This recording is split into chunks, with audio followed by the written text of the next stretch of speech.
So go to economics chapter 24, 11, economics. Patterns and volume of world trade. And when we talk about world trade, it's simply talking about importation and exportation that goes around the world. So patterns of trade. So the pattern of world trade refers to the type of goods and services countries or groups of countries export and import, who they trade with, and how their trade volumes compare. So the pattern of trade is all about the composition, description, and volume of trade relationship between different countries. So how do they trade with each other? What goods do they export? What goods do they import? That is patterns of trade. So they said often economies are good together, so broad conclusions can be established.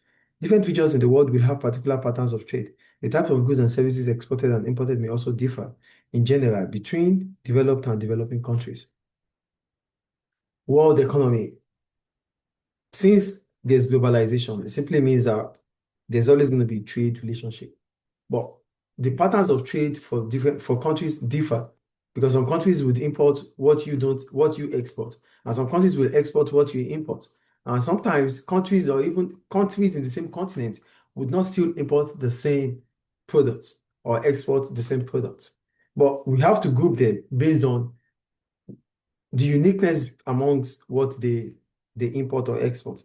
They made example here. They said, for example, trade patterns for the Middle East and North America are very different. Then we have the figure one here. It said, figure one shows that in 2015, over half of the value of merchandise goods that are being sold, exports from the Middle East region was fuel and mining products. Figure two shows that Asia imported more than half of this, according to the World Trade Organization by economic groupings. 70% of merchandise exports from the Middle East in 2015 were to developing countries. So the point about this figure is that goods that are being traded differs. Countries that trade with each other also differ. Some countries, they do more of agricultural products. Some countries do more of mining products. Some manufacture. So it depends. So it's simply about what your country has comparative advantage over and what you allow other countries to produce instead of you wasting your resources on it. That is what brings about patterns of trade. Does it make sense or not, please? Yes. Okay. So let's see what we can talk about more here. I think I concluded that already. So different countries will have different, here they said export by destination, export by products. Export by destination simply means where the products are going. And export by product simply means the kind of products each destination takes. Oh, it's raw materials, or it is fuel, or it is agricultural product, whatever it is, product has been exported. But which region are they taking them to? That's also part of the trade pattern. So they said, an economist, I'm going so down. They said, an economist will also be interested in how patterns of trade are changing over time. For example, how quickly is the share of total trade growing from emerging and least developed economies? We're talking about emerging economies. We're talking about economies that might move from industrialization to the service sector. That's what we call emerging economies. Countries like China, like Brazil, like India, they are emerging economies. South Africa, even Nigeria too. So let's see what they said anyway. They said, according to the World Trade Organization, any emerging economies experience rapid growth of more than 10% per year in the commercial service export. Travel is included in this category. In 2016, for Sri Lanka, Mongolia, and Nigeria, okay, this was the second or third year of rapid export growth in this sector. International tourism is an important driver of growth for many of these economies, although these export values are still small. The positive trend may continue, so this will be reflected in changes in their pattern of trade over time. For emerging economies, they witness sudden growth in terms of their service sector. I told you earlier that emerging economies are countries that are witnessing, growth in their tertiary sector. They are moving away from industrialization towards the tertiary sector. And the kind of trade relationship they have with other countries will determine the patterns of trade they would have. So we're going to impact of emerging economies now. Are you there? Hmm. Okay. Impact of emerging economies. That's right. Have fun. Oh, that's not- okay. What the impact of emerging economies? Like I told you earlier, emerging economies are economies that are witnessing rapid economic growth. Countries like Nigeria, China, India, these countries are witnessing rapid economic growth. So what are their impacts? So let's see, the impact of emerging economies. Economies today rarely stay the same size. On the whole, they grow. However, countries' economies don't grow at a uniform rate. Some are currently growing very rapidly, while others are growing very slowly. When GDP grows, the country is likely to import more goods and services than before.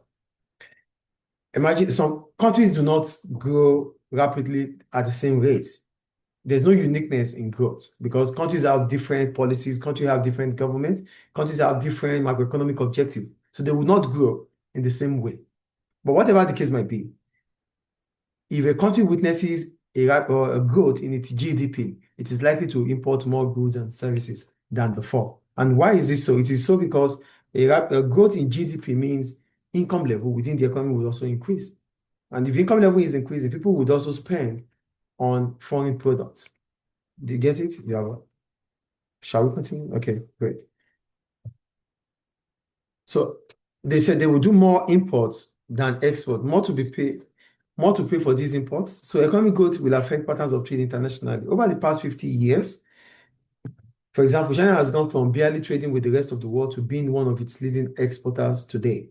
The increased share of world trade held by emerging economies over recent decades reflect the fall in market share by the more developed economies. So the point about emerging economies is that because they started doing more trade, it has really reduced the trade volume of developed countries. So people start moving from buying from America, Western world to start, importing from emerging economies. And why? Because emerging economies have comparative advantage. And they also have, most of the goods they purchase, they have what we call low cost on production. So these are, giving them, an edge compared to developed countries. So the world trade pattern is shifting from developed countries to emerging economies. So emerging economies will tend to experience higher economic growth rates than developed economies. Emerging economies which tend to experience higher economic growth rates than developed economies are disrupting existing trade patterns as their share of world export and import grows. In the early 80s, the merchandise trade among advanced economies as a share of total world trade was 70%. By the early 2010s, this had fallen to less than 40%. This was caused by the trade share of emerging economies growing rapidly over this period. Like I said earlier, countries that are growing rapidly have taken over the world trade importation and exportation from developed countries. So many emerging economies have cost advantage over advanced economies, which has caused changes in the composition of export for developed economies. Over time, developed economies have responded by specializing more in the high-tech, secondary sector, and service sector. Developed economies have tended to move to importing more goods and exporting more services. So up until now, it's still just the same thing. Emerging economies are finding a cost advantage when it comes to exportation compared to developed economies. So developed economies understand this. So they are putting their strengths in the service sector, high tech. So they do exportation of tech and importation of goods. So here's what they said. They said, so over time, developed economies respond by specializing more on the high tech. Developed economies have tended to move to importing more goods and exporting more services. So they do more of services and importation of goods because they find out that they have comparative advantage in the course of technology in the service sector compared to other countries. Do you understand the point here? So they leave manufacturing, they leave industrialization. There's decline in industrialization. That is the point. There's decline in industrialization when it comes to developed economy. So they leave it for the emerging economies to take care of that. Do you get it? So their strength now is in the service sector. So patterns of trade have also changed between developed and emerging economies due to the growth in global supply chains, partly due to the growth in multinationals. A finished product exported by a country such as China involved many trade flows before its final production destination country. Components might have been produced elsewhere and then imported into China for the final part of the production process. So the pattern of trade has also changed between developed and emerging economies due to the supply chain. Yeah, China might be the final destination to make the finished product, but all components needed might not come from China. So which simply means that whatever China is producing, the components might have passed through different countries or continents before it arrived at the final destination. And this would also have impact on the trade pattern. Does it make sense there, please? So the increase in FDI flows between countries will also affect trade patterns. So not only the components of goods that affect trade patterns, also the emergence of the inflow of investment, foreign direct investment. So it said the increase in foreign direct investment flow between countries will also affect trade patterns. Emerging economies have received FDI inflows from developed countries, but equally, FDI flows occur between emerging economies. For example, China is investing in countries such as Kenya and Bangladesh, setting up factories to take advantage of cheaper labor costs in these countries. This will increase export flows from these countries and change the composition of exports. I'll be right back, please.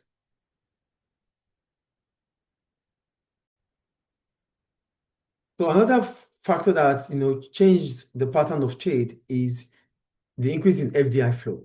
And now for FDI, before now we used to say FDI would be from developed countries into developed countries into developing countries. That's how FDI moves. But these days, FDI is coming through from emerging economies to less developed countries. So like they mentioned China here, certain factories in Bangladesh, certain factory in Kenya. China is not a developed country, it's an emerging economy, but it's investing into countries like Bangladesh and Kenya because of low cost of labor, which will bring about low cost of production. And this is the reason why they are able to compete with developed countries. Do you get the point here? So an inflow of FDI into developing countries can also change the trade pattern. Clear? Okay. So we move on. They said many firms in developed economies have shifted production overseas in recent decades to take advantage of lower costs, which will bring about lower cost. However, there is evidence that some of this production is coming back to these developed economies. Technological advances are making it possible to lower costs of production, despite higher wages in developed economies. This means some goods made in advanced economies can directly compete with emerging economies and sold on international markets. Now, developed economies, they have strengths when it comes to technology. And with technology, production of goods and services, there could be technological economies of scale, which simply means that with technology,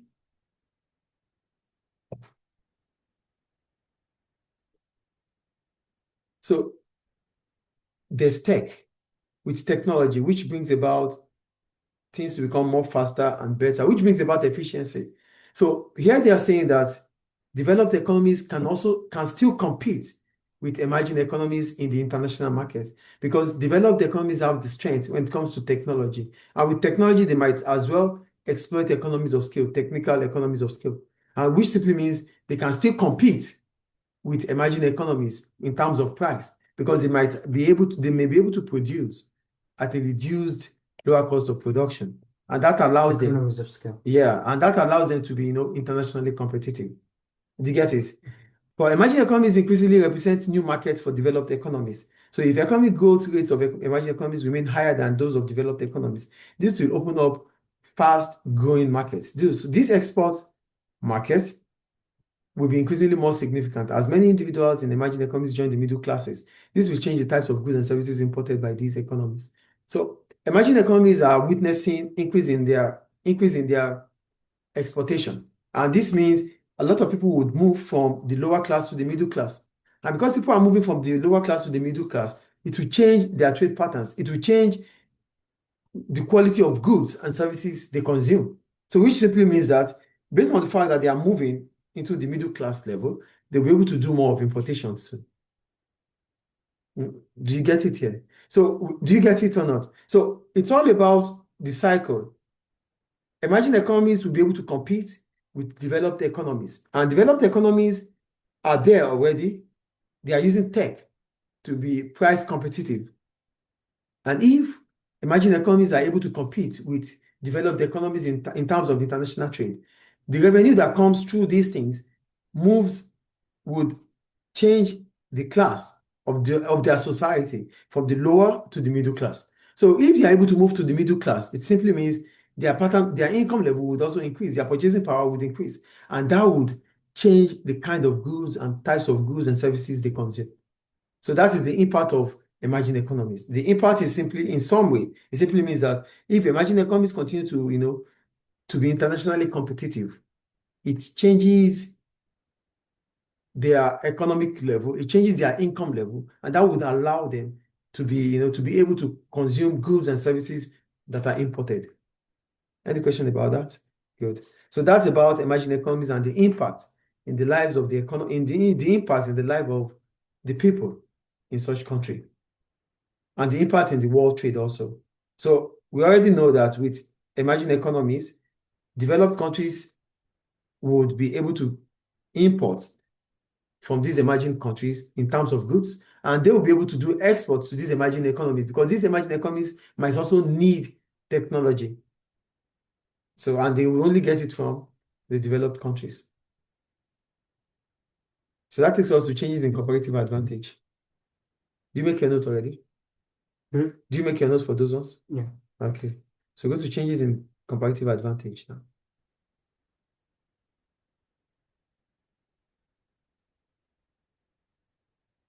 Okay. So go to changes in comparative advantage. We already know what comparative advantage is. It simply means you concentrate on producing what you can produce that will give you the lowest possible opportunity cost. That's comparative advantage.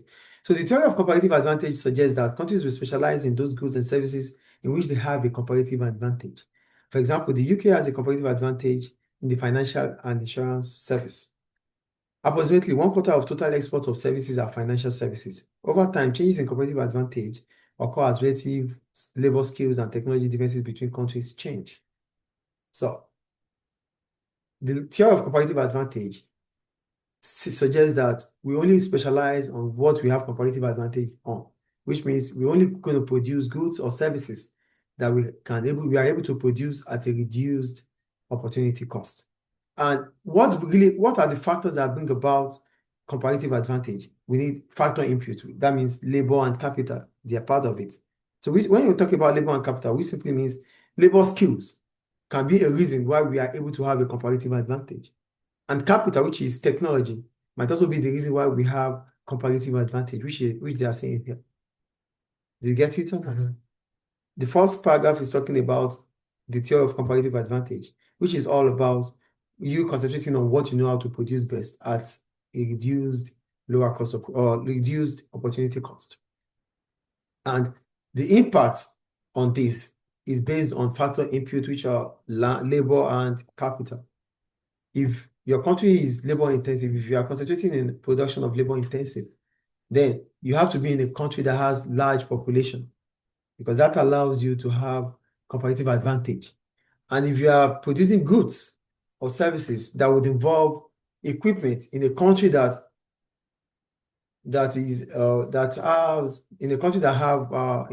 has large population, it is important for you to start thinking about technology, because capital intensive will be more ideal, where you have this demand for labor. Sorry, the demand for labor is less than the supply of labor.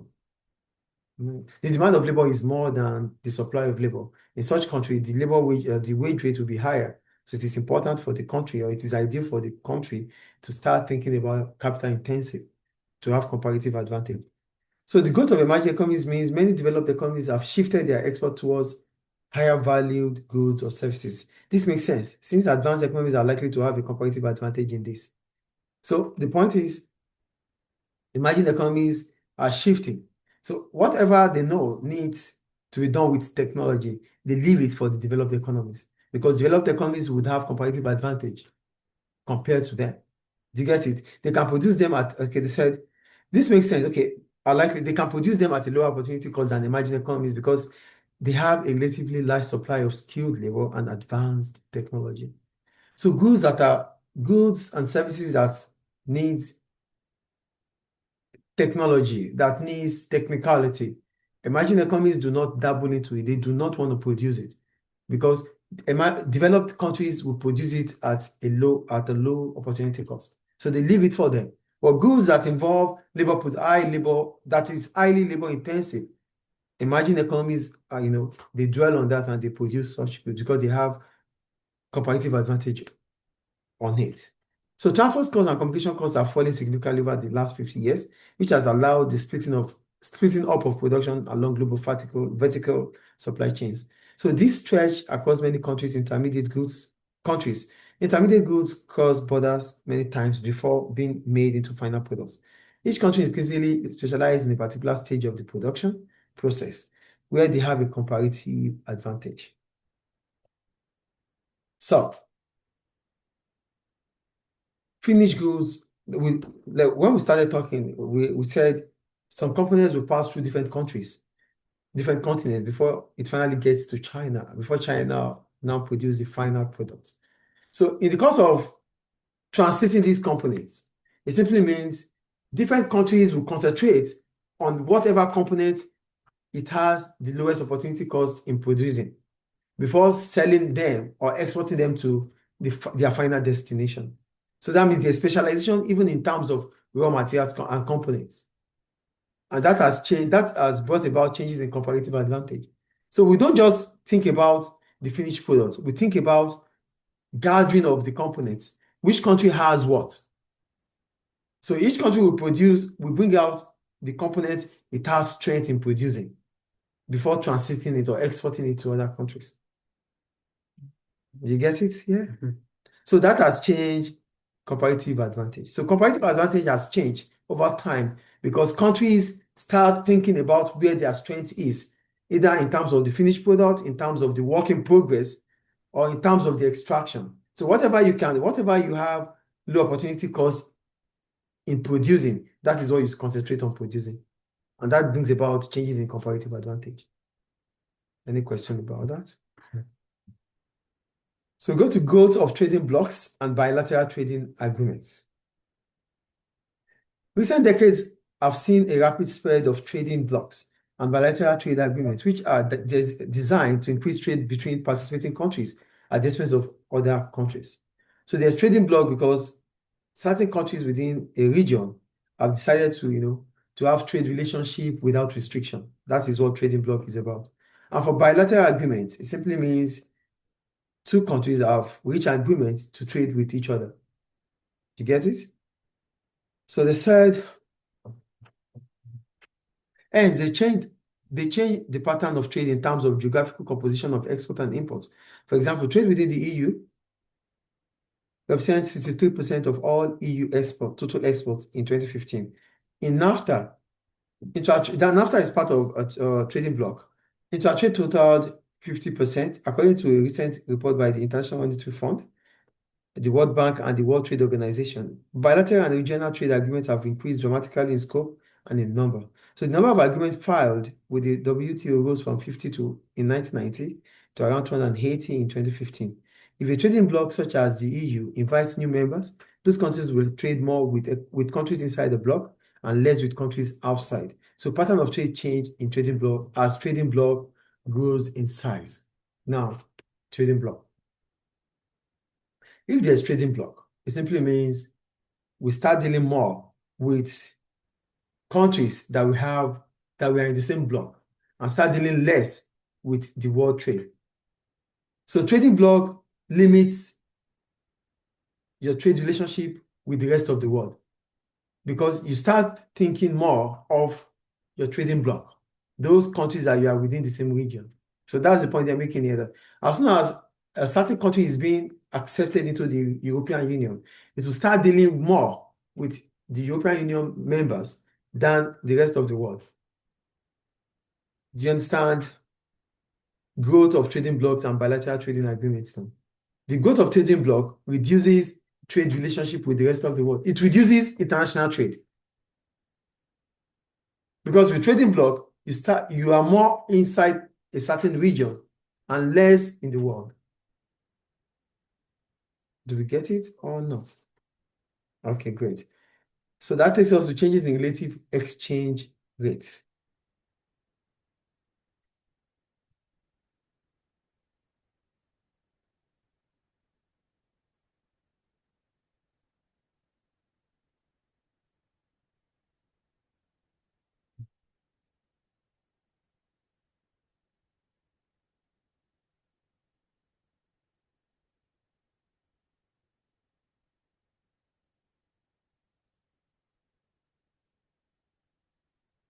Okay.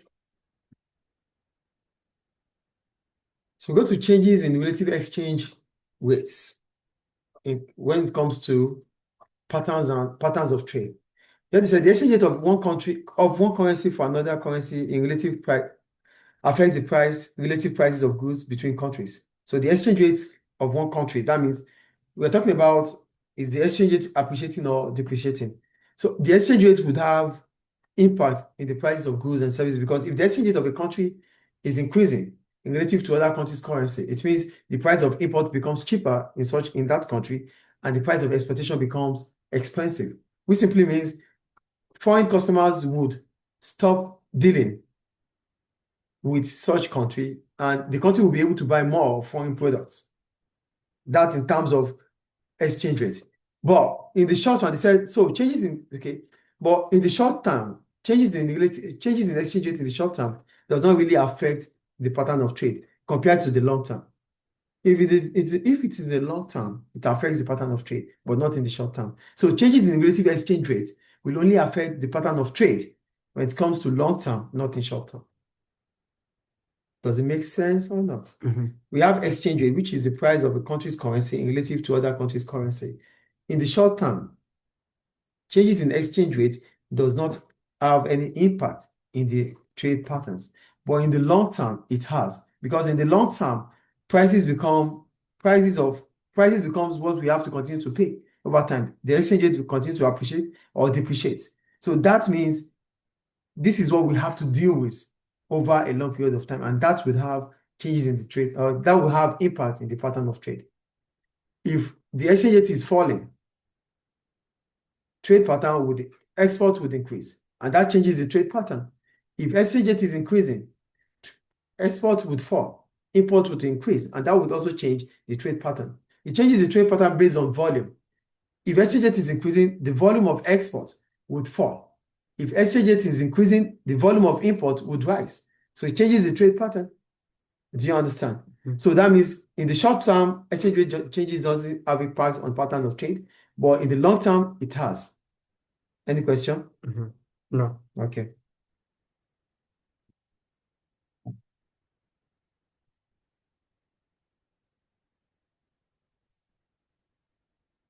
Right back, please.